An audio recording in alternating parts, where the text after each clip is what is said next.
Hello and welcome back. Today we are going to be continuing our Carthage run against kind of my better judgment. I think that, generally speaking, it takes a lot of time to do these episodes. I probably should just do more opening episodes, but I also think there's at least a sizable segment of you who just want to see deeper runs, and so we are going to try and do at least one deepish run.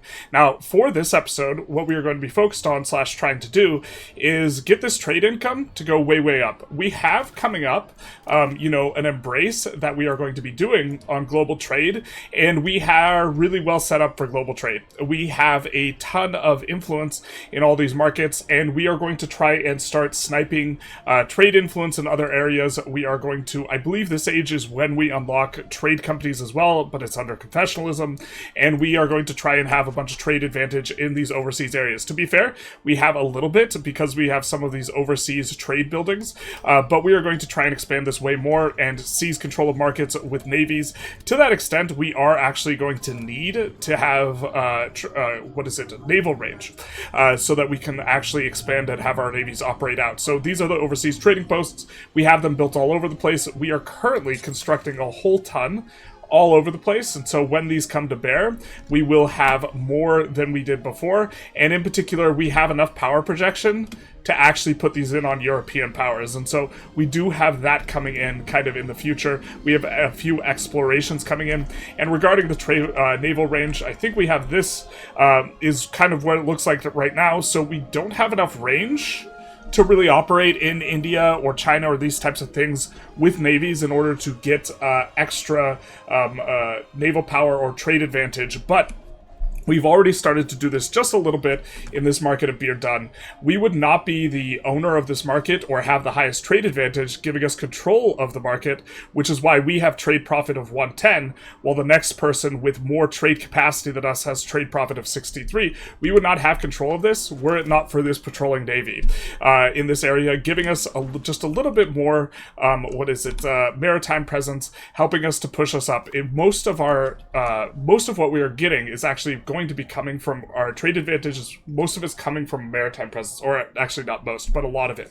We are getting a bit from our subjects. Incidentally, this is one of the reasons why having in multiple markets different colonies is useful, is because we are getting trade advantage from these guys, and they are going to be, if it's just one mega huge colony, they're going to be able to outstrip us. But if it's several little colonies, that helps out quite a bit because they all contribute, and so your ability to ladder the biggest colony will be much improved. And so we do have control of this area, and so we are gaining access to the trade, and we would love to do that in places like this, in other markets where there is quite a bit of value to be had.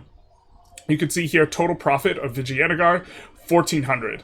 They have trade advantage of 322. That's not going to be easily kind of supplanted, but if we take a look at their trades and we just look at local trades and which ones are most profitable, you could see wildly profitable opportunities for the movement of pepper. And so this would be a market we would really like to control. And so to the extent that we can this episode, we're going to focus on it. I think that we're also going to try and have episodes that in terms of years are a little bit shorter. That way it's more manageable and easier to record because the years are going slower and slower as the run gets deeper and deeper, and doing 50 years per episode is a little bit less tenable. And so with all that said, let's get into it. In last episode, we kind of focused a little bit, we focused quite a bit on the formation of Carthage and where to put our capital. This is our current proximity. Still planning on moving the capital to Messina, but okay. We're also going to make a little bit of a change in terms of our stability slider. We are going to just max this bad boy out because this is a huge throttle for us. If we go under 0 stab, we will trigger a disaster.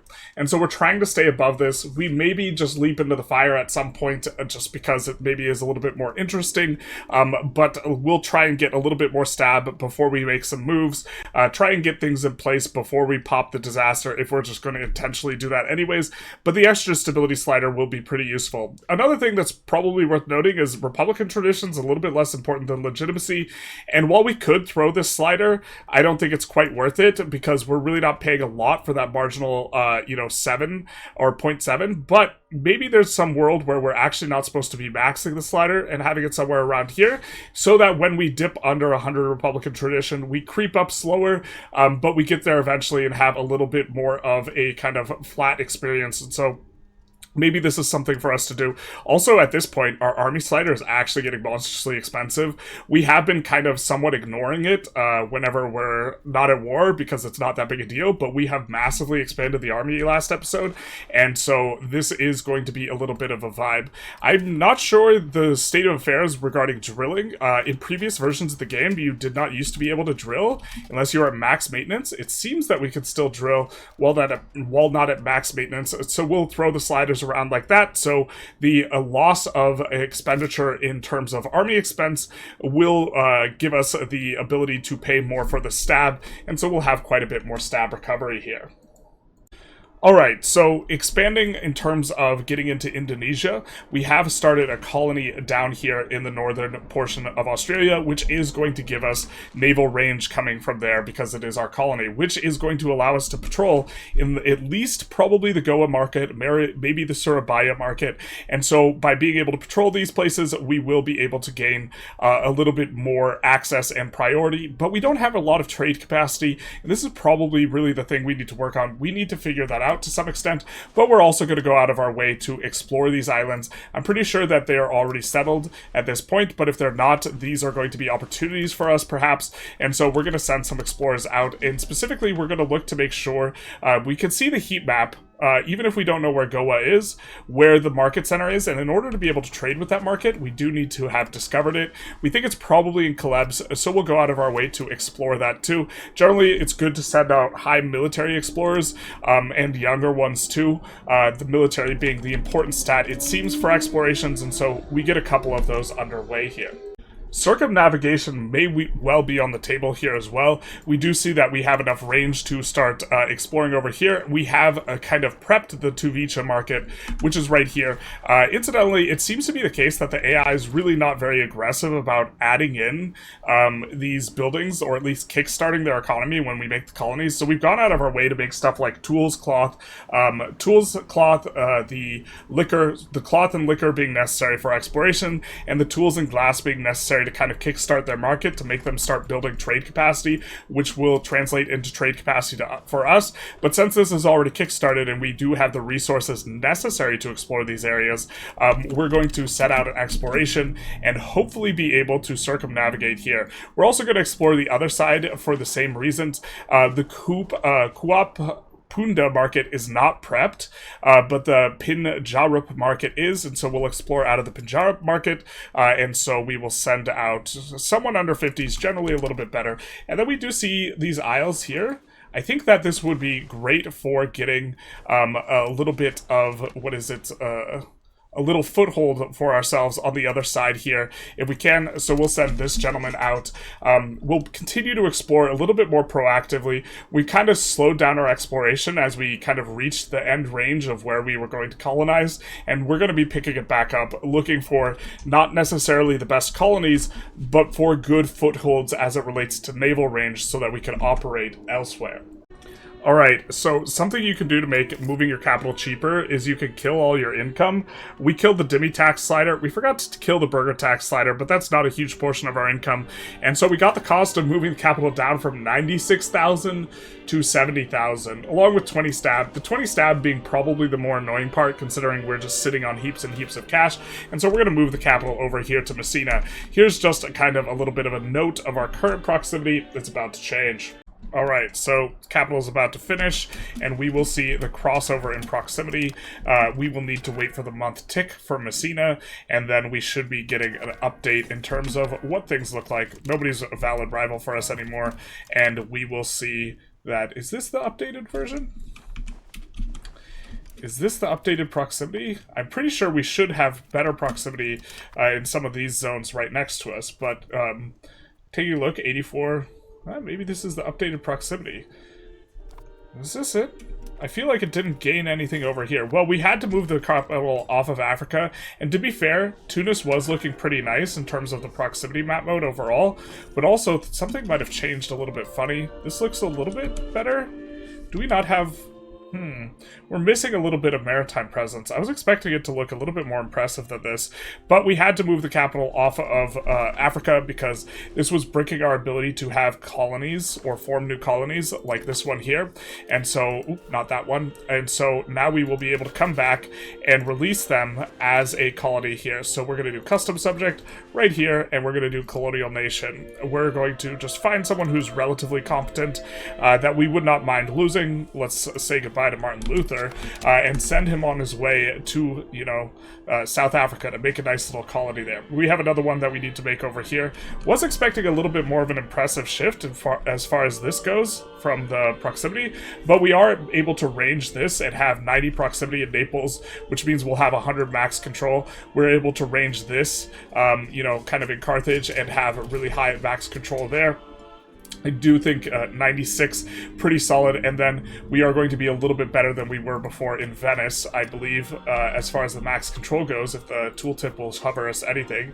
If the tooltip will show anything that is the control, we will be 5 control higher than we were before, and this was our former power base, so getting a little bit more control there is going to be very valuable. If we take a look, we can see how the routes are being drawn. We can see we're going through the open sea zones to get to there. We can see that to get to Venice, we're coming through around here. To get to Tunis. I think we're just going to the left. Ooh, looks like we're going down and to the left. And then we also do have decent proximity, and better proximity than before, kind of heading over here.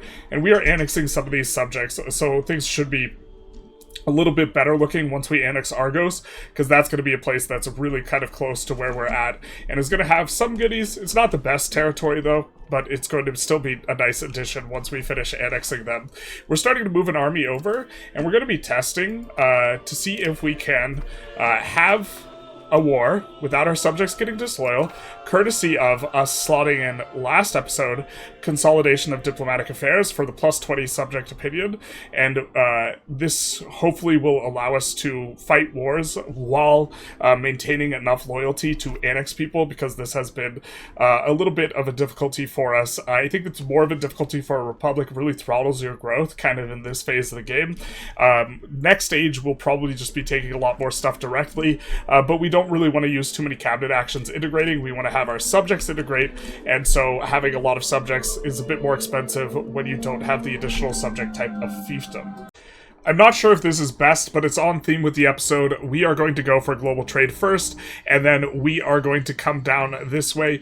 Overseas trade routes, incidentally, will improve our proximity quite a bit. The proximity through the open seas, the sea zones that are not bordering the land, will be decreased by 10. Base price is 30. We get it reduced to like around 4, but this is still going to save us 2 to 3 proximity per segment, and so this will end up being like 3 to 4 control in a lot of our kind of locations. But what we're really going for is trade companies, which is on theme for what we're trying to focus on this episode, which unlocks the trade company subject type. If I'm not mistaken, this is a building-based country, cannot be annexed, and we are going to be getting trade efficiency for the subjects.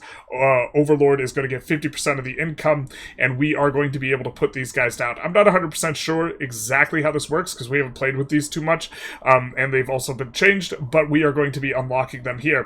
We're also going to be getting the other deep stuff in the tree, the extra 200 trade range, colonial range. I don't think we really need it, but the extra colonial range, as far as I know, does make it so you colonize those far off places a little bit better, so that's going to help out. Trade maintenance minus 10%, and then we're going to get trade range 25%, diplo range 25%, and the customs house, which is going to go nicely with the fact that we control so many markets, and so getting a bit more of a attraction to those markets plus 10% and trade capacity is going to be quite nice. We haven't really talked about it, but in this age, we do also unlock the value of plutocracy, or sorry, not plutocracy. We had plutocracy before. The free trade versus the other one, mercantilism. And we don't really have an opportunity to really push for free trade, even though we would prefer it, because we have so many market centers. We just have to eat the fact that we're mercantilism, but this does give us reduced maintenance, a little bit of reduced trade efficiency, some market protection, increased export costs for foreign traders. I don't think we're going to try and intentionally push this higher, because well, depends how much the trade maintenance value is relative to kind of what's going on, but I think that the trade efficiency, trade maintenance is kind of a little bit of a wash. We could push it a little bit.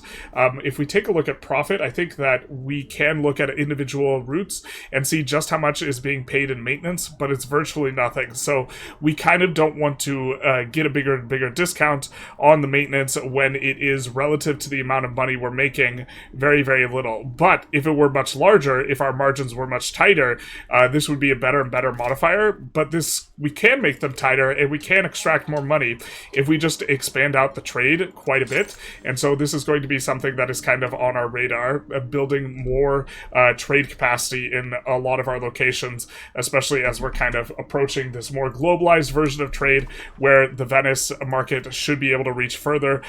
We see that kind of, if we look at our trades that are going on in Venice, at the top end we have 4 and 9 ducats. A lot of this is just importing from places where we have trade advantage, giving us control of the trade, stuff like Chile. And then at the very bottom, it's a sub 1, which tends not to be as good, especially we do have a big chunk, but this is a manual route. Actually, these are mostly manual routes. Yeah, around 1 is kind of where we're at. To be fair, our new markets are going to be kind of the Venice one, or sorry, the Carthage one and the Naples market, which are looking a little bit better in terms of what the value of the trade is, but we're going to be adding more trade capacity and trying to increase. We started at 2,300, we're up to around 2,600 already in terms of trying to increase our trade output.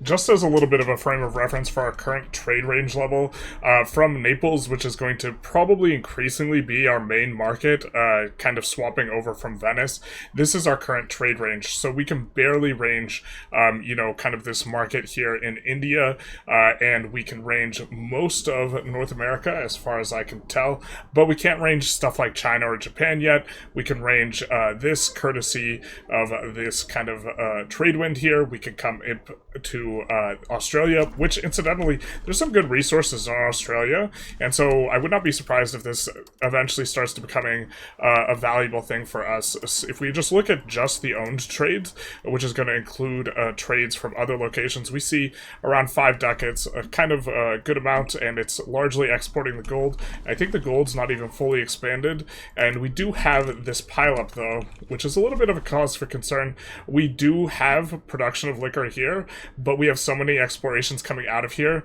that they are all just competing for the same small amount of liquor. So we'll actually export some liquor to this market to help to... Oh, we can't because we're Muslim. Yep, never mind. So we have this war against Morocco and Egypt, and we've just had basically no resistance so far, annexing this big chunk of a subject. But now the shield in the east is no longer active. They've brought their troops back down, and so we are experiencing kind of our first actually even major fight here. And boy oh boy, do the new units just really roll over the enemy.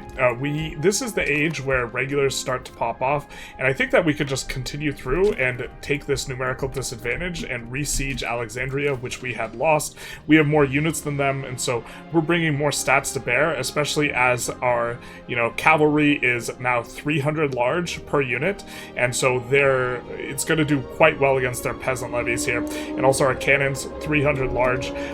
We are just going to cruise through them like that car cruises through the streets outside, just go vroom, vroom, vroom, vroom, vroom, vroom, vroom, and all the Egyptians here die, and then we will re-siege this because they did a little bit of a cheeky assault. I think that we probably should have left troops behind. Oh, they didn't leave troops behind either, so fair enough. And it is really nice capturing all these prisoners because we are getting really big antagonism reductions here, so we might not even have Egypt coalitioning us after this, where we are going to be going for Egypt, or we are going to be going for Alexandria. We want to control this market, and we can if we go for this. So this is the peace deal we're working towards here, taking a little bit for Trebizond, just a singular province, getting this, which is an excellent place to release as a colonial subject.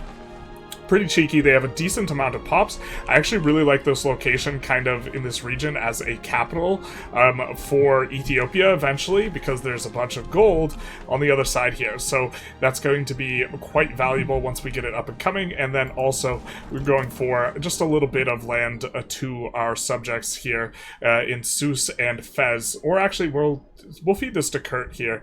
And I think that we wanted to feed this to Fez, but did we lose the territory? Yeah, we want to feed this little snippet to Fez, but the idea is we're going to be taking, you know, a little bit of land here and there, and by spreading it out, we decrease the overall antagonism. You can see the antagonism's not too crazy. The Mamluks, by the time our truce is up, will not be in a coalition. Coalition status, we're trying to kind of bring it back down. We did rush it a little bit to kind of accelerate this Carthage formation, and try and make things a little bit better, but I kind of enjoy playing low antagonism anyways. I think that we could just turn and burn at this point, and have a strong enough military, especially right now, as we have the new unit power spike and other people do not, but we're not going to quite go that route. We want to focus on trade, some of the mechanics, this type of thing. We probably could go arquebusiers here, in kind of next-ish, but I don't think the military is exactly needed, so we'll probably be looking to embrace confessionalism after we get all these texts that we had mentioned earlier on. Interesting DHE here, the Caliph's Lair. Our conflicts with the Mamluk Sultanate seem to be heading to an end. With the occupation of Cairo, it is inevitable that we will be in charge of the Abbasid Caliph who resides in the city. As for now, though, it is clear to everyone in Egypt that they cannot defend their faith or their sultanate. We're the defenders of the Sunni faith, obviously. Perhaps we can use such a phenomenon in the future, but for now we shall bathe in the glory of having the gates of Egypt open. We'll gain some offense and some jurisprudence, which is going to be nice. We're backsliding away from jurisprudence, which is kind of something we're not a huge fan of, but we will also reoccupy... Whoops. Pause. We will also reoccupy this land. They are kind of being a little bit sneaky. We don't want to use a whole bunch of... what's this? We don't want to really use a whole bunch of... filling the forts all the time, because when we do this, it does use up our soldiers, and so if we can get away without needing to do it, we want to, but we kind of... They've assaulted a couple times now, so we should probably just fill the fort. First of all, we have no heir. Second of all, we wanted to embrace, you know, a more meritocratic way of ruling Carthage, and so we're going to go to our Doge election, courtesy of our Venice past, where we are going to elect the most capable ruler, giving a little bit of extra score for economic, social, and lenient traits, and a little bit of score for age. You can see the line of succession here includes this strapping lad, minus 10% proximity cost. Let's go with that one. Also, 5 Diplo rep, really kind of some nice stuff coming through. We also see the extended line of succession, a couple other guys, but it's not going to really inform too much which version of meritocracy we go, other than this guy, who we can't open up by clicking the button to see some context, but we're assuming that he has one of these traits, whereas this gentleman does not, with the oligarchic elective. Oligarchic elective might be more Carthaginian, but we'll go for this, and it'll cost us 50 stab, Yowza, which is going to be uncomfortable, and we will also lose a 50 Republican tradition. So we'll get working on getting that back up, and then once we're in positive stab, or once we're over 5 stab, we'll probably embrace confessionalism just for the extra little bit of research speed. Getting 2.62 progress a month, so cruising along quite nicely, and you can see really the heavy dilution we're getting from embraced institutions, and so these other percentage modifiers we're getting here and there really would be a lot less effective, because once you have like 120% or 110%, this is kind of around the neighborhood of what we have in terms of additional research speed. A marginal 5% relative to when you only have 100% or base research speed is only worth, you know, 40-45% of what it would be worth otherwise, you know, kind of at the start of the game. So the percentage research speed modifier is definitely stronger earlier on. So we have an eye on what we're importing from the New World to some extent, and just checking through some of this, we are importing at a decent clip some tobacco, and we would also like to import just a little bit more some cotton. Unfortunately, not a ton of demand for cotton, or it's not very profitable, but I think what we're going to do, or what we have done, is we have started to add a lot of plantations out here. They don't have any sugar ones, but we have started to add both tobacco and cotton plantations, hoping to increase the trade volume of these and pull some of this stuff back in from the colonies, and we might even use some of our trades. Why don't we actually take a look at the Marian trade from the trade lens, because we just want to see our own trades, but not necessarily just the Marian trades, because we can be from other markets pulling stuff in, and this might be what we end up doing, for example, in here in Carthage, where we can use our trade. We have 400 capacity, so far more, and we can sort by and delete down kind of some of our worst trades, and from the Marian market we can look to import cotton, which we are going to, there's going to be more of with plantations, and so this is going to allow us to extract a little bit more value. Unfortunately, we actually have a ton of cotton in this market because we have our own plantations, but we can profitably import it. By the looks of it, we can import using a trade capacity of 12, we can import 5 cotton from here, and so this will increase demand for the cotton. It looks like we could do a little bit more better from Manhattan, and also from Manhattan market we do have plantations, so why don't we import some from there. And what this will do is this will also push down the price of cotton even more, and it'll allow in this market the things that use it as an input, like the Spinsters Guild, to become more profitable. You see, we are using cotton as our input here, and our margin is pretty nice. Our income is more than double the price of the input good, and so this means we could actually spam quite a bit more of these. So why don't we take a look in this market at what we can do in terms of the Spinners Guild, what is really profitable here, and how much we can expect to get. Looks like we have several that are over 1, and so what we'll look to do is we'll look to put them in areas where we have cotton, because we do have a couple of cotton RGOs down and about here. We do have, where are they? We're not sure where they are. There's one, and so in areas that have this as their, you know, as their trade good, we will look to increase the production here. Although maybe we shouldn't use this one. We do have a lot of slaves, and we can make plantations ourselves down here, but in other areas or in other locations within this province, we will look to upgrade them and look to get a little bit of production bonus. I think we have a few that are going to be using wool as their input if they are over in... Yeah, it looks like some are using wool if they are getting a production bonus from that, which makes a lot of sense, which is not necessarily a bad thing, even though we're importing a ton of cotton, because this means that there's less demand for cotton, so the cotton price stays low, and at the same time we get the production efficiency bonus from having the wool inside that location. So we are also building merchant quarters in all of our subjects here.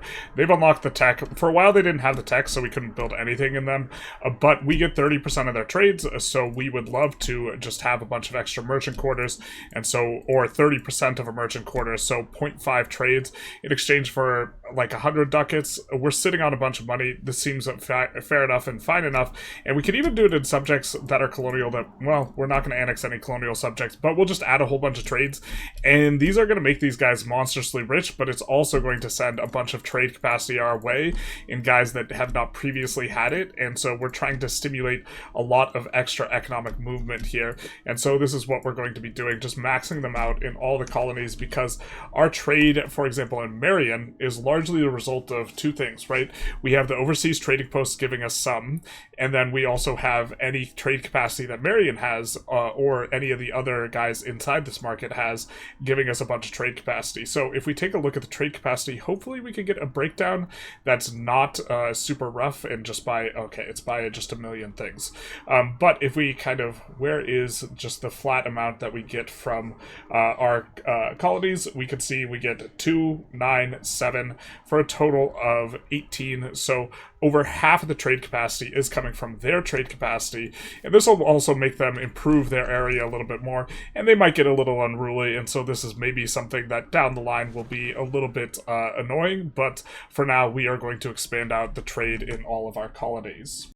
Okay, we unlock trade companies, and this is going to be some experimentation, some saving and loading, and some seeing what's up, because I don't have that much experience with these, but we are going to explore it together. There are some really strong buildings in here, like plus 50% tax base is insane, minus 10% building costs, but who owns the building and how the building is applying is kind of a big deal. If we have to hand over a whole ton of locations, then this may not be something we're interested in. We see that we can't make them in our home region, but we can make them in any other region by the looks of it, and so this might be kind of a subject type we really like. Also, we're pressured by having vassals, right?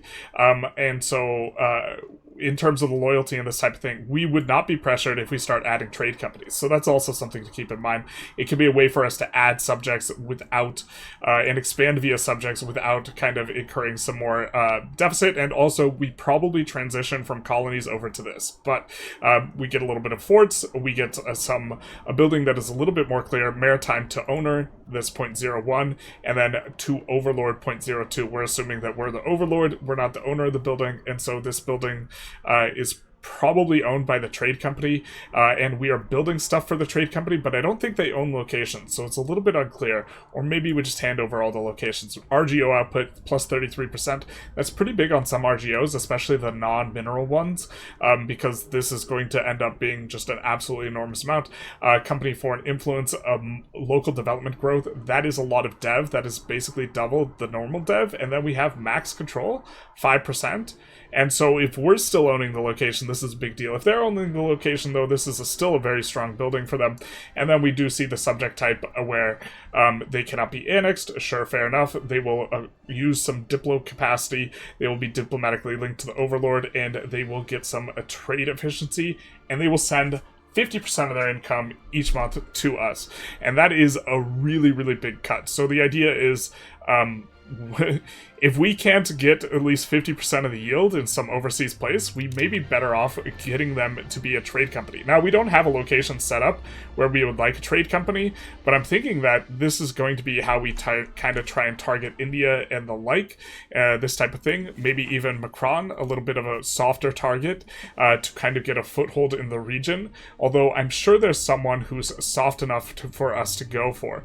Actually, it doesn't look like it. These guys will probably have reasonably big armies, because they have like 10 million pops, but we are exploring the Maldives right now, and so why don't we explore Ceylon as well, because this will probably be the softest potential target, and then we will be keeping in mind the potential for doing this, but also we could go after something like Mutapa, who these guys are going to be weak and soft enough for us to go after. I think that we do have already a spy network there, so that is something we could do. We have a spy network here, and we could make a trade company over here even. Let's take a look at the resources here. There is saffron, which would benefit really, really greatly from this. And so maybe we take a look at this type of thing. And also, I think that we would not mind owning Benin ourselves. That way we have control over the trade. And so we feed the trade company not Benin, and then gain control of this ourselves. The thing is by the looks of it, when we are making this, we are turning over the entire region when we create the subject. So maybe that's not even an option. Oops, extraterritorial subject. It looks like we just turn over the entire place. Actually, does this look like it just turns over all of Africa? We can see that it highlights an entire region when we're looking to do this type of thing. And so this would ostensibly give all of Guinea over to them, which includes a couple of these things we have over here, and this colony that we're starting here. I think we actually want the colony to be a colony, that way they can expand out, and so maybe we go after West Igbo after this kind of comes out, but the juices are flowing in terms of where can we go for a nice soft subject, maybe over here even, this type of thing. We do have our limited by our naval range, and so we don't quite have this linkage over between these two yet. And so exploring something like this just to get a harbor in there could be reasonable. Except We can't explore it? Okay, fair enough. We are exploring the Maldives right now, which would be kind of a critical or important leaping off point, and we can get to the Maldives, roughly speaking, and still have full naval range, and so maybe this is what we look into doing, just send a big army that way. We do have a little bit of problems with our fleet, but what we can do is we can recruit an expeditionary force that doesn't have quite as much fleet weight as what our fleet can support in terms of what our transport fleet looks like. I don't want to add any more transport ships because this is like 2 ages behind. This is an age 1 transport, so really we got to find ourselves an upgrade on the transports too. But things are moving along and we're going to look for something. So we annex here the very largest of our subjects, the Latin Constantinopolitan Empire. They have been in like top 10 income for a big chunk of time. We actually should have downgraded a couple of their locations that we just don't want to be urban, but we are actually going to be able to get a decent amount of, look at that, proximity to, oh no wait, we have to wait for the month to pass. I was going to say we're getting just monstrous proximity there, but we should be able to get decent proximity to Constantinople herself, and then build up some roads, build up some naval stuff. This was a city that had a whole bunch of naval infrastructure, so we should be getting decent. 45 is pretty solid, with a max control of 62. Not terrible. It's not, I guess it's not the best either, but this is going to be kind of radiating out from what is pretty far away, and this is also a decent amount of tax base in total because of how just monstrously built up the Constantinople is. They overbuilt it by a ton. We haven't gone over, you know, building cap in a lot of locations. And to be fair, we can a little bit, especially if you just put everything in the queue.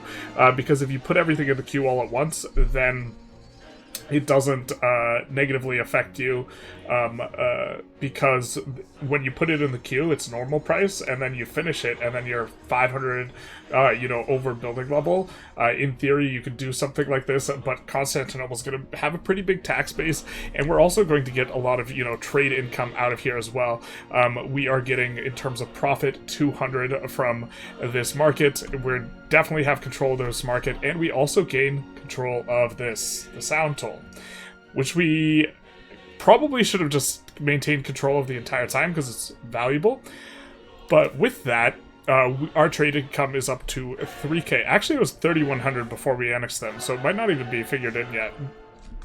But all the trades that come through here, we get a tax on. Now, it would be much better if there was someone who was huge on the other side of all this, and there's not, but still, our empire expands just a little bit more. And also, I think that 53 was the subject penalty. Oh my god. All we had to do was annex those guys. 53 was the penalty we were getting from country strength of all vassals versus overlord when we weren't mobilized. Now it's just 29. These guys were just driving it way, way, way up. That explains a lot. I was thinking we were like, man, we don't have that many subjects and we're super huge ourselves. But these guys, I guess having top 10 income and a standing army of like 2,400, even though we never called them into wars, was enough to cause us some significant pain. That's so very interesting. So I guess we should have annexed them forever ago. Also, they were Venetian, so they converted all of the stuff to our culture. So that's pretty nice. Another bit of Venetians for us. You could see that the little spike up, they had a 500,000 pops or a little over. And we're up to 15 million pops, which I think puts us ahead. I think that puts us ahead of, no, not quite ahead of France, but we're getting very, very close to being ahead of France with this 15 milli here. So we've built a little bit of a jumping off point, probably unnecessary, but we normally won't be able to resupply or will have difficulty repairing unless we have various goods required for this. This is why these guys won't reinforce very well, because they don't have enough goods or the right type of goods. And so what we're doing is we're building down in this location in one of our colonies, arms, cannons, naval supplies, this sort of thing. They're also part of the larger Mozambique market, which has got Mutapa in it, and so I think the overall larger market will make this a little bit smoother, and of course it's within striking distance of India. We're generating a claim on this little guy here who just happens to have a market capital, so I'm learning a little bit more about the trade companies. It looks like we can't do one just yet, but we would like to do a market capital, get the market capital here, and then maybe grab this guy and make a trade company down here. Getting the goods output on something like pepper seems very, very attractive, and if we make a colony here, we can feed it if we end up fighting Hoysala or Vijayanagara, depending on how things shake out. I do think that these guys are pretty strong, so we don't necessarily want to fight them. Their tax base is pretty big. What's ours? 1,400 versus, okay, 9k? Fair enough. We also started building a lot more. We'd kind of been stagnating, being a little bit lazy with the building, and to be fair, we haven't had a power spike in some time. You can see the weapons workshops in several places. We haven't had a power spike building in a long time, so we've kind of relatively stagnated. Just points of comparison, only 700 ducats there and 1,700 for France. So France is kind of the big bad. Only 500 for, yikes, Jesus. Only 500 for Egypt crashing. I think that was when they were fighting us and then recovering. Egypt starts off with some really nasty privileges, and I think the AI just doesn't understand how to get rid of them. So a lot of their advantage that they used to have seems to have waned a little bit. But what we're talking about when we mean power spikes is, I think the stronger thing for us to go for rather than trade companies, especially because it seems like we might need to have the people we're creating the trade company in, they might need the tech. The stronger thing to have gone for probably would have been just straight up manufacturing, because you could do a lot of trading with manufacturing, and specifically the tools workshop is really attractive, as is the cloth and fine cloth, especially because we're doing really well with cotton. So these are things that we maybe should have gone for. We canceled the bottom things in the tree. I think we're going to take a quick look at Confessionalism and pick up some of the better stuff in here. Alright, we got some extraordinarily juicy stuff coming up. We do have to grab a Confessionalism. Not really going to do too much for us. We have over 100% malice on conversion, and we've also even put a protected faith of the common people in here. I think we might put in protected faith of the burghers, because that's actually the class I think we don't want converting, and we might actually even revoke sometime soon-ish. The Abrahamic communities really do enjoy the minus 10% unrest, though, and the idea is being we convert the nobles and the ulama and then leave the burghers as dhimmi. But coming in here, we are going to be picking up rights of the clergy. I think that we will probably be curtailing the clergy, but because we don't really need the conversion speed, and this will give us a little bit of max tax, which is not significant because we're not taxing them, but trend towards centralization. Maybe it's not actually even going to be something we want to put in, but the brig, we get our finally upgrade on our transport, which is going to be nice, and also we have 50 transport units in our big stack. This is super gratuitous, considering we'll be going from a level 1 transport to a level 4 transport, where we will be able to have way more guys. 50 times 600, that's going to be, 30,000 troops, which I guess we could transport 2 big 16.5k stacks with that.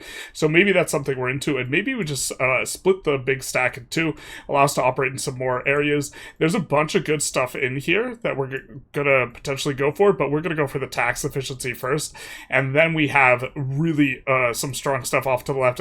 Power projection, we'll be able to build more of those overseas trade posts, maybe in some places. I think we could kind of build them everywhere, and then we're going to pick up another government reform. This is going to be nice. We do have some good options, and then go for a little bit of war score cost. I don't think we have anything underneath that, and then kind of 2 things in a row that are really good, and maybe we should rush these a little bit more, but the 5% proximity cost off of the Supreme Court, gonna be very nice for us. And then also, actually, you know what? I think we just prioritize that. I think let's just revoke this, and we're going to prioritize this side of the tree, actually. We're going to go for Supreme Court first. That's really, really valuable. The proximity cost and the crown power is going to be nice for us. And then administrative principles in here is another 5% for us. The political principle gives us another 5% proximity cost, so 10%. Proximity cost is such a strong modifier. We're going to go for that, and this is going to help with... We're trying to increase our trade income, right? Your trade income is a function of your crown power. Our crown power has been having difficulties largely out because of the nonsense we're doing with the dhimmi estate. And so we could get stronger crown power if we convert people, and maybe we should do that.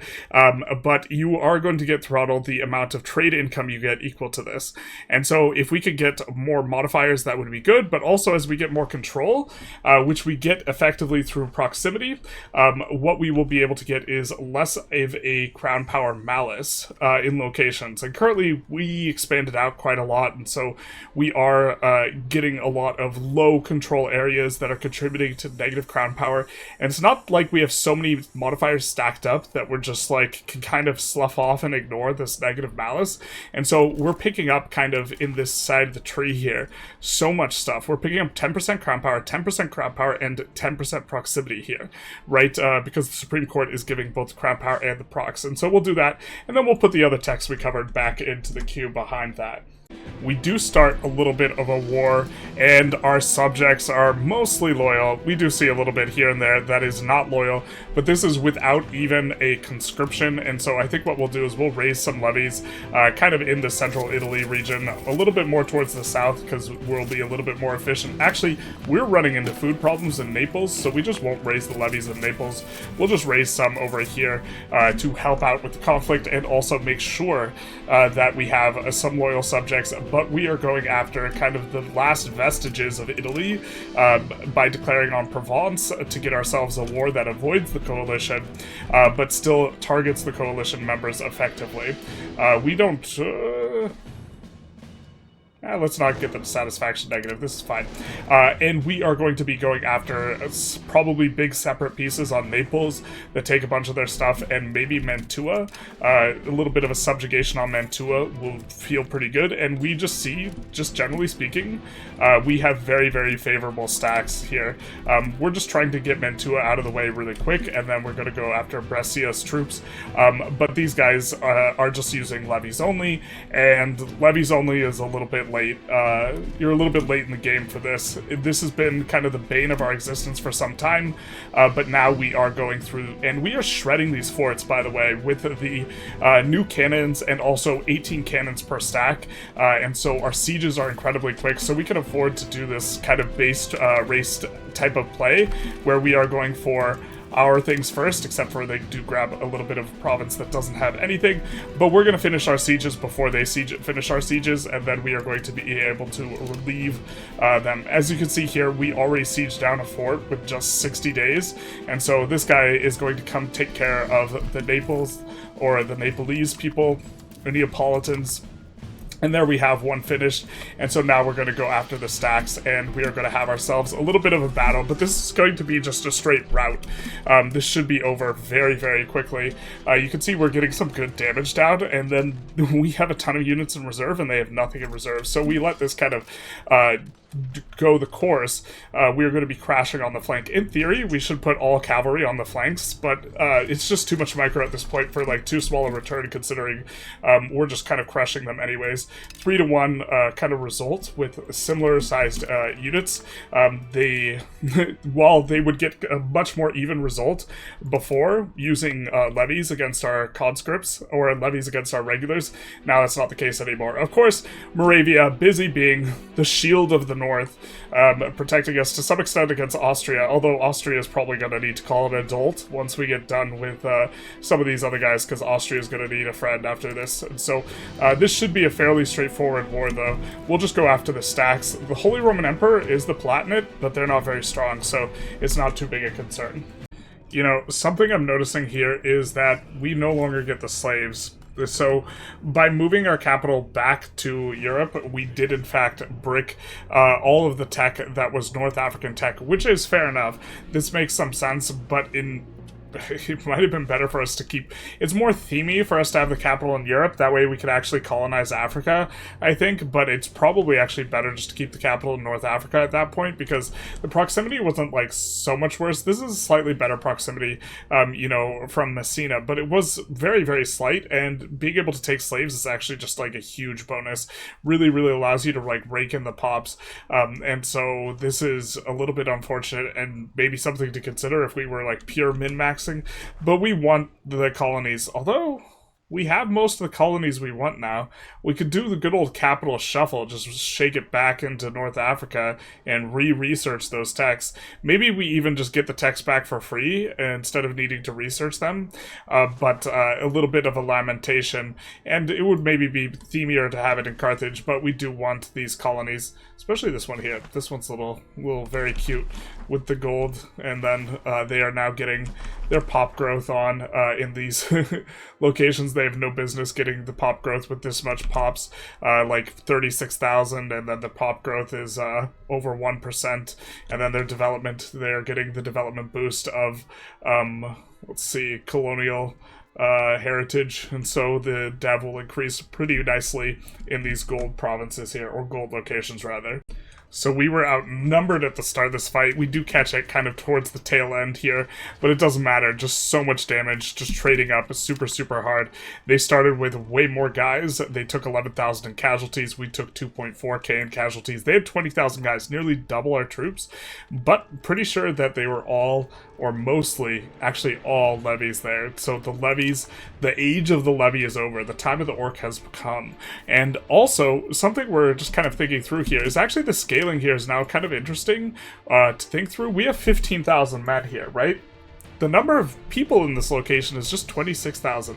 We're starting to get to the point where the armies outnumber the places that we're sieging in terms of population, which I don't think we've really had as a general thing that's been going on until kind of this period here with our 16k stacks. Like, we're sieging Como, and we have that many men in terms of just professional soldiers, not even levies here, are sieging that kind of location here. So something that I thought was like a little bit interesting, maybe worth pointing out, we did let Mantua kind of off the hook a little bit easy. I think we're just going to go for Naples. We didn't want to get too much antagonism. I think we could kind of keep, rein this in and take Naples off the map, and then take Brescia off the map, maybe, and then have kind of a restored order where we are in good standing with the rest of the world, which obviously we shouldn't be. And so we'll probably go for some stuff on them. I think that we'll probably try and split it up a little bit, so we'll get some of the Italians mad at us, and then some of the non-Italians mad at us, something like this, in terms of our peace deal. And if we take a look at the antagonism, hopefully there's not too many people who are kind of upset about that. Some of these were beyond saving here. The Mamluks we are improving relations with. Achaia is a subject. Brescia we can probably improve relations with. No, we're fighting them right now, so we'll have a truce with them. So everyone on that list is kind of okay-ish with this.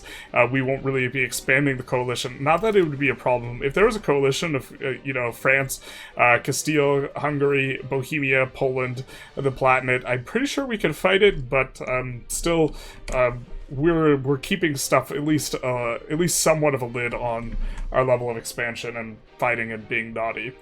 So we spike another event that is going to be very lucrative to us, similar to the one of the triangle trade, and that is the spice trade, adding in enormous demand in European markets for various spices.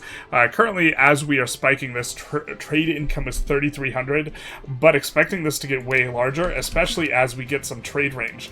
Now, I think that we did forego a little bit of trade range to some extent, and maybe we want to reconsider that, because what will happen is if we have the range, just to kind of show this, let's say take a look at Naples, and if we have the range, the auto trade, if we have the, we can range it. Okay, perfect, then this works. Naples will probably put in a bunch of trade looking for spices, and these will be just wildly lucrative. You can see here, we already do have a wildly lucrative trade for spices, importing from Genova, which is importing from other locations a little bit of Chile, and plus 13 here. And so I imagine if we take a look at, let's cancel a couple routes here and show just how lucrative some of this might be. Actually, the prices haven't, the demand has risen, the buyer and sell orders of the pepper has risen, but the prices haven't come in yet. So we do have, the prices have come in 25, and so that is absolutely huge. So let's see if we could actually do profitable pepper route. We can pick a peck of pickled peppers, in fact, and so this is going to be good for us. This is going to be real good. This is going to be wildly, look, profit of 37 per route. Oh man, this is going to kick things up really, really nicely for us. And we've already set up like all the infrastructure for this type of thing. We have all these colonies, they're moving trade, and we are getting ready to have a little bit of a war over this, which is a trade capital. So this means we'll be able to control outgoing goods from this market here, which does have which has demand for pepper. They don't have net positive pepper? No, this isn't the market we were looking for. We would prefer to gain control of this market, but that'd be a little bit harder. Oh, they even have net negative demand for pepper. Oh, looks like a ton of it is trade, though. Let's take a look at this guy. Yeah, a ton of this is trade, and so if we gain control of the market, we will get to determine where it goes, and so we will get the advantage and be shipping it back to Naples here. We didn't get any sort of event about circumnavigation, but the deed is done. Going around all the capes, we have gone around the world completely in our explorations. Alright, we attack a mountain force, and right as we get there, out comes reinforcements, so we're actually attacking uphill into bad dice, and so I think we might even lose this. Be a little bit interesting. We do have the tech advantage, and oh, well, I mean, we're actually taking damage, but he's getting eviscerated. Oh, that's it. Those cowards. The Poles flee the battlefield. Well, okay, if it's just the Austrians, we should be in good shape. Why'd they run away so fast? I think that they maybe could have... Well, probably not. So, their flanks are collapsing. They're just going to get routed, and it's going to be all over soon. There we go. Yeah, 10x casualties. The tech coming in at a huge difference, because not only do we have him beat by having now age 4, we're into having the regulars and this type of thing, but also he has previous age levies, which is no good for him. So all in all, just kind of running over them. We were, again, the first one to get the institution for the cannons, and so we were the first to embrace it, and so they probably haven't even had a chance to get the techs yet at this point in time, with a nice power spike for us. Although, maybe they're at the point where they can have it by now, though. It's been a while since we used a Parliament CB, but we were having trouble building a large enough spy network on these guys. They kept on catching our spy. We would like to have a little bit more naval range in this region, and of course, this is a sound toll, so we're going to declare on Hormuz here, especially if our trade is ever going to flow through here.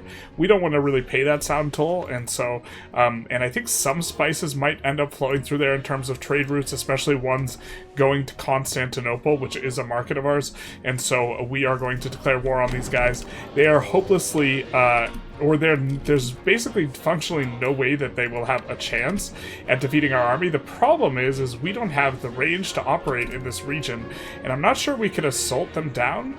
And so I think that what we have to do is we have to take one location.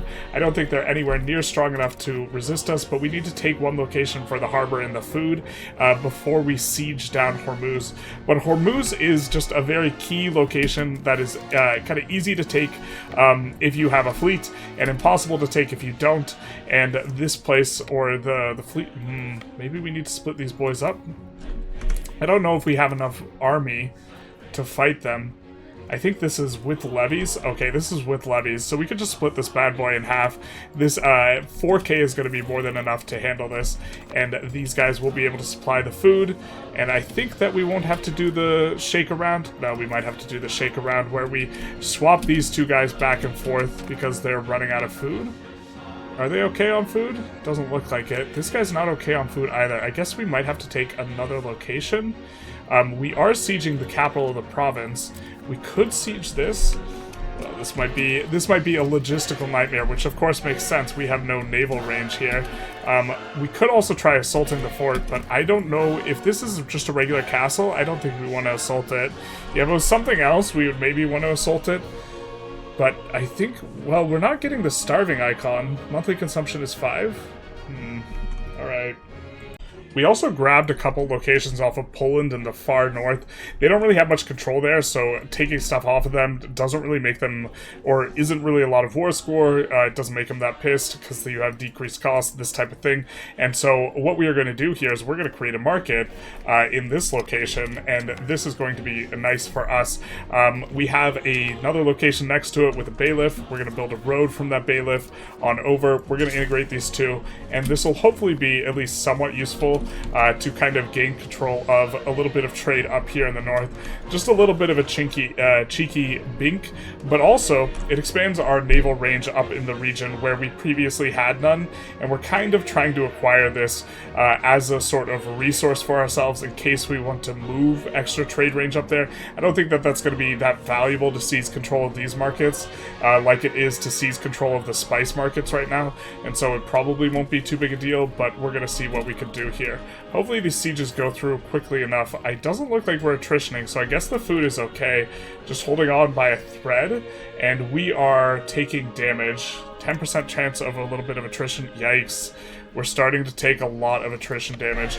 I think we might have to just park in there and hope that we can siege these guys down without having too much food issues. It's stealing the food from this province here. You can see the province is losing a ton of food, and so we are on a little bit of a timeline before these guys run out of food. I believe that's the way this works, at which point this province won't be able to support our army any longer.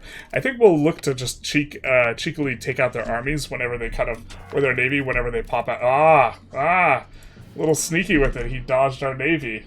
So we request food access from Yemen, and honestly, we maybe should have thought this through a little bit, because I'm pretty sure we could get fleet basing rights from Yemen. Yemen does like us, but with the food access, we will be able to bring food back to our beleaguered troops who are having a bit of a time. I think that we'll also ask for fleet access, probably should have considered this a little bit before, especially for the colonization game, but I do believe that fleet access should give us more naval range, if I'm understanding it correctly, but maybe I'm not. Maybe we do have some value to be gleaned. No, not the troops. Are we losing this? We're barely not losing this, I think, but I think we gotta link our troops up now, and we can't afford to do this.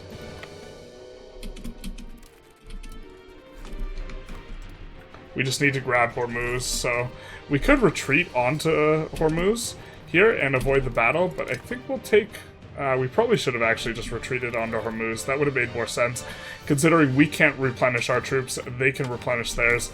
It leaves us at a little bit of a disadvantage, and we have already drained the province for food, and so there's not much sense in just grabbing this province so we can take the provincial food, but we do now have Hormuz itself, and so...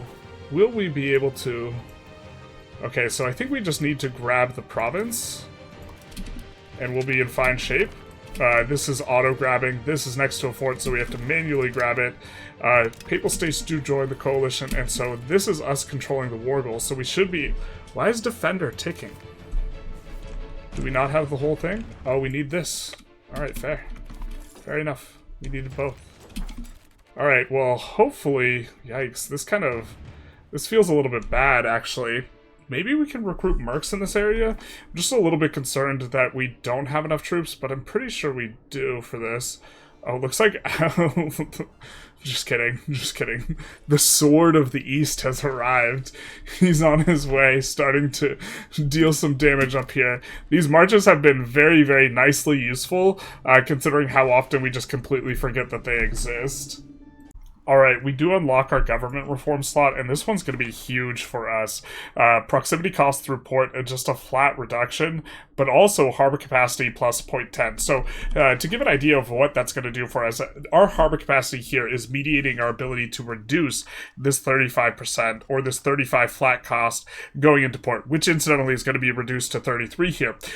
But we have, harbor administration, this is 31, 40, 45, 46, and so roughly speaking, we're reducing this by half. With another 0.1, we will be getting another 20% off of this. And so we'll be getting like 2 to 3 control, but we're going to be getting this with every single urban area that we connect to via port. Here's our urbanization map mode. That's almost every coastal location for us because we've urbanized most of the coast, with the exception of a couple places where it's not going to matter. Like Naples, it's not going to matter because we already have reduced it to the absolute floor, so we can't reduce it anymore. So this is going to represent for us quite a bit of control, but not just control in like these areas, not just control in, let's say, Roma, right? Because we're going to reduce the cost of this segment by maybe 2 to 3. That's also going to extend here in the sense represents that we are going to have 2 to 3 more proximity here in, if we could ever hover the freaking tooltip for it, we're going to have 2 to 3 more proximity here, which is going to be like another 2-ish control, which is going to be applying to very nearly all the locations that we have access to, with the exception, of course, of ones that are behind locations that are already paying the absolute floor. And so this is going to represent a pretty nice feather in our cap. I do think that there's probably not really a context where we slot it out.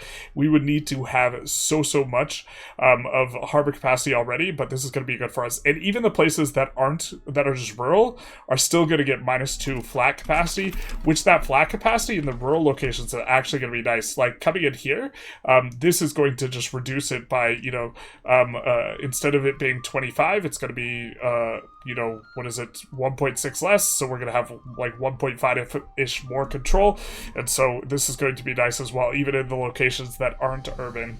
And so that's going to be a pretty big one for us, really just an enormous scrum of like 4 techs here, right, because proximity cost here, crown power here, or proximity cost and crown power, and then here we have the additional proximity cost, so very, very nice for us. Alright, this is the most tense battle I've had in a long time. It's looking like it comes down to who breaks the flank first. We have less than half as many guys, but it's looking like we maybe can hold this because their flanks get toasted up just a little bit faster than ours. So we have a 2-to-1 on this flank.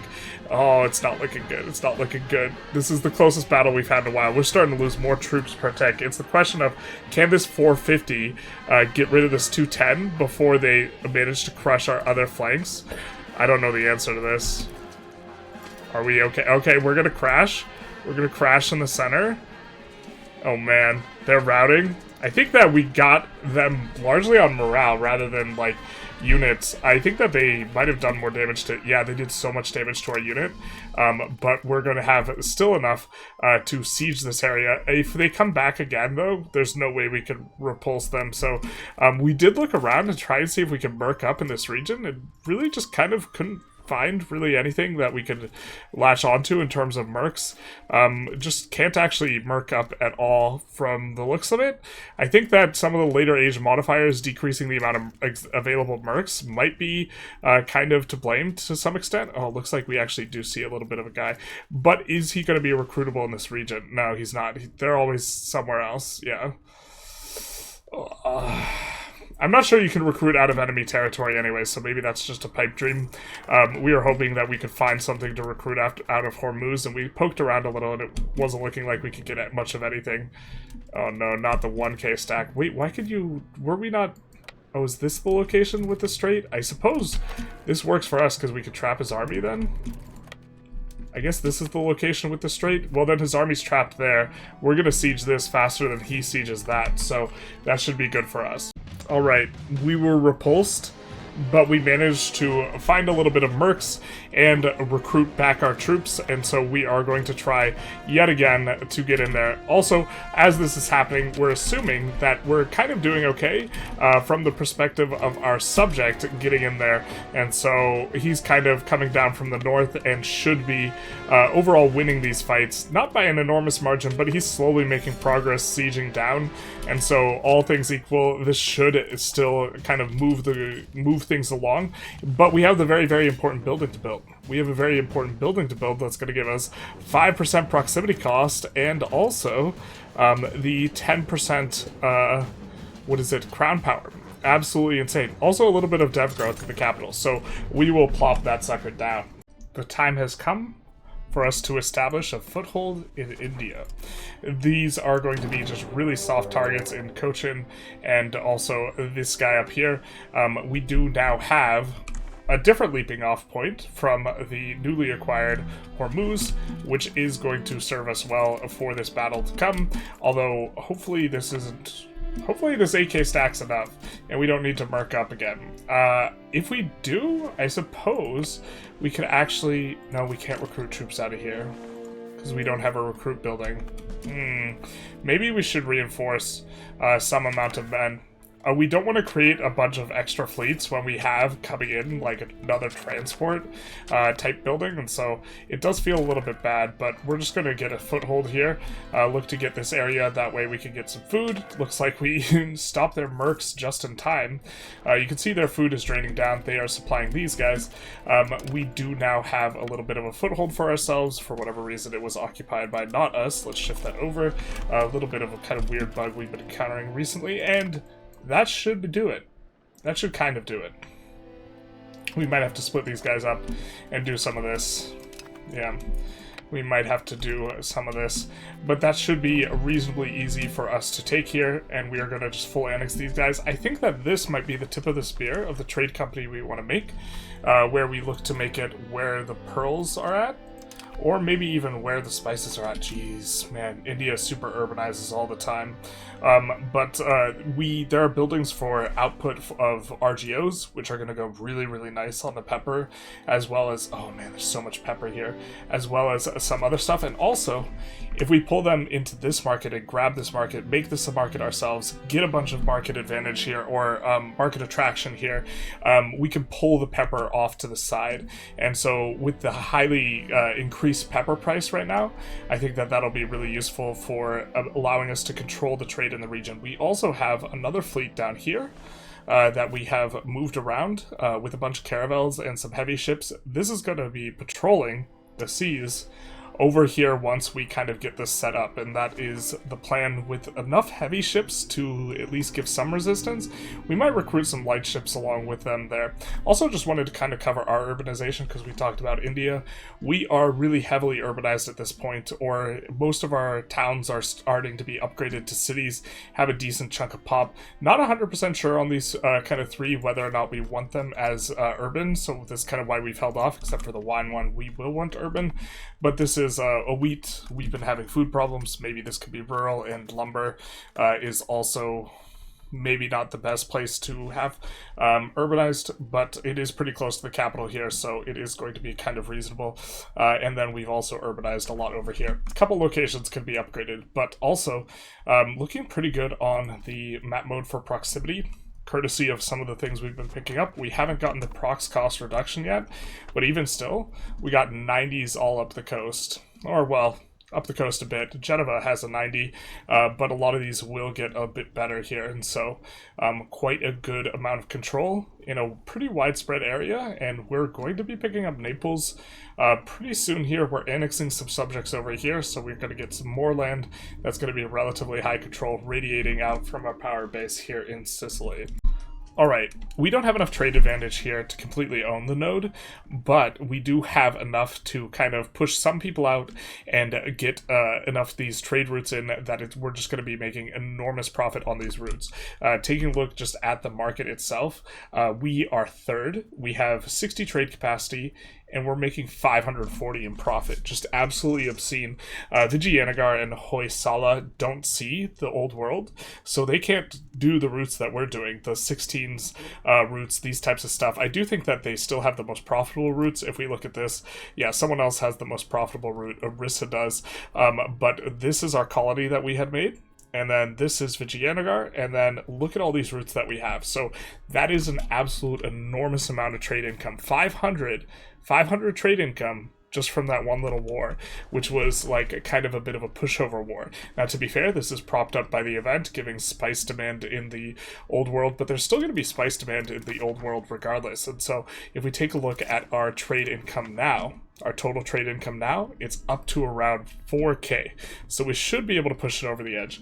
We also decided to construct this, and then it stalled out for lumber reasons.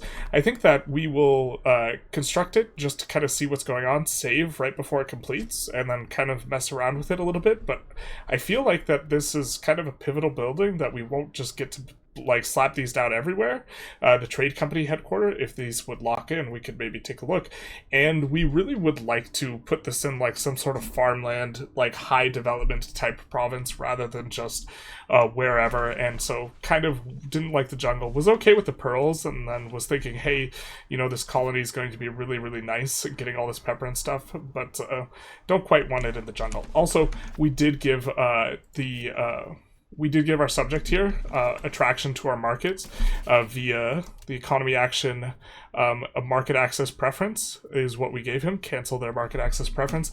That way he would be in our market with his pepper, because we of course want the pepper in the market. And we'll just expand these out because this will be fine enough, because we are looking to trade these things, and so a little bit more is going to be that we get to trade more. Also going to make us trade more is the fact that we are going to expand out all the way the trade centers that we can possibly expand, which will also maybe bump us into second place. I don't think we can pass Vijayanagara too easily in terms of trade advantage, but we're going to try. We have a little bit of maritime presence. We don't have a lot, but we're building out more, and we're having, this heavy fleet that we have with all these heavy ships and the cogs. We're having this kind of just sit here, so we should develop a decent chunk of, maritime here, and then we do have these guys patrolling with an actual fleet of 4 patrolling these, but 5, that's not the biggest uptick. I'm not sure we could take over the market with something like that without more wars, but it's an awesome entry into the market where we went from basically making nothing off this market to now 540 ducats in terms of trade revenue. We will also look to get some routes coming in just from back home too, because we don't need to run the trade from this market specifically. We can also run the trade from our home markets and expand out. I think that's what we're going to do. We're going to sort by the least profitable, cancel out some of these routes, and also just look to get in more. Some of this will cancel down as the people with priority, their routes will go first. And if we take a look here, there's more buy orders than there is sell orders, so some of these need to get canceled, and unfortunately they're going to be ours. But I think Orissa actually might get canceled out because we have more trade advantage here than Orissa does, and so this example of laddering is going to effectively net us, since Orissa has around 3 trade capacity that they are using on the pepper. This is going to net us 50 trade revenue, right? Because we are going to ladder them and get to trade first. Also, we did squeeze out the burgers. The burgers were actually running some of the pepper trades too, so the initial squeeze out was on them. We see that there's no burger needs here, and Vijayanagara just absolutely monstrously making enormous profit. We'd love to kind of crack the nut, but I think that they are quite strong at this point. They do have tax base of 1,600, and we have a tax base. Our tax base is going to be way bigger, but there's still substantive, approaching 10k here for us. So we do notice we are now losing out on what we had in Marion. If we take a look at their profit of their trades, they are making a hefty 282, and we are only making 85. It's because they're going first in the trades, and a huge portion of the trade value is just, if we just look at it, and we just only look at a value of all trades going in the market, a huge part of it is just the top end of being the person who gets to trade the chilies. And they are kind of the only one who gets to trade the chilies. So we are going to need to seize control back of this market. So what we're going to do is, we have 2 other subjects here. We're going to look to expand trade specifically in those other subjects' territories, because they will contribute trade advantage to us. And then secondly, we are building a fleet back home to be able to... Marion's the only one who has the tech, so we can't build these in anyone who doesn't have the tech for it, and so we won't be able to push up. That's cute, that's cute. Okay, so the way we're going to need to handle it is the other way, which is we're building a fleet of light ships that we are going to be able to send over there to try and gain some maritime presence, and then with that we should be able to gain control. But it's important to note just like how big a deal this is it's a difference in 200 gold, or nearly like 300%, with a pretty similar amount of trade capacity. In fact, we even have more trade capacity, so really 3xing the value by virtue of controlling the premium good that is exiting here, which is in fact the chili. And so that is going to be the thing that we kind of want to make sure, and I'm pretty sure all the chilies are fully expanded. Oh wow, that one's not. This one's not. That's crazy, bro. So we'll expand that as well, because that'll work well for us. There might be a similar story here. Oh, we actually don't have any control of that market, but we are controlling this market here. So if there is a really valuable trade, it's either ours or we would be able to supplant it. Yeah, and we see that it is going to be our trade is kind of the top end one in terms of value, and it's a pretty decent amount of capacity, but we want to reclaim control of the Marion market so that we can get the majority of the value here. I think we are going to conclude the episode here, though. Nice little punctuation mark. We have increased the trade income by 2K, which is really, really nice. Part of this is increasing trade revenue. This is not our overall trade revenue. This is what is actually going to the treasury. Our overall trade revenue is going to be around 4 times that, because we only get 25% of the trade revenue in income, and the rest is going to go to our estates. So, for example, the Burger estate is making around 3,600 ducats, and their expenses are only 1,300. So, if you've been paying close attention, they have been building up quite a bit. It looks like we're lagging out here, though. They do be building quite frequently. They are often the only one building. You can see, for example, they are adding some irrigation here. So we're not getting all of that, and some of our uptick in terms of income was the result of moving up 2% in terms of, crown power, which sounds relatively inconsequential, but that means like 10% more trade income than we were getting before. So like 200 to 300 of this gold is accounted for by virtue of us increasing the crown power, but of the other 1800%, however you want to look at it, is us getting much bigger trades. And you can even see which are the biggest trades. The absolute biggest one is going to be the pepper, and the pepper's in the top 3 out of the top 5 are in pepper. And hey, look, there is some of the chilies also in here from the Mayapan market, not the Marian market. And so we would be even a couple hundred gold higher if we were in control of the Marian market, but we're not. No, we would be like 50 gold higher, because we would be getting 200 gold trade revenue, but only 50 hitting the treasury. But you can see here, a big portion of this is now kind of, as we emerge like in a more globalized pattern, a lot more of this is globalized stuff rather than more regional stuff. Still some big hitters from like the regional stuff in terms of the gold and the silver, but a lot more of it is now just kind of coming from the far reaches. We've also focused quite a bit on expanding out our naval range in a bunch of places. We got some naval range up here by making a colony. We got naval range here and here by a little bit of expansion, and we even got some naval range up here in Poland, courtesy of adding this market up here with a couple locations. I think that we even have control of this market via, oh no, Poland does, but we're still making a nice little chunk of change from that market, just considering it's only 2 locations that are fueling it and a couple of trade centers. I think that we maybe even have some proximity here.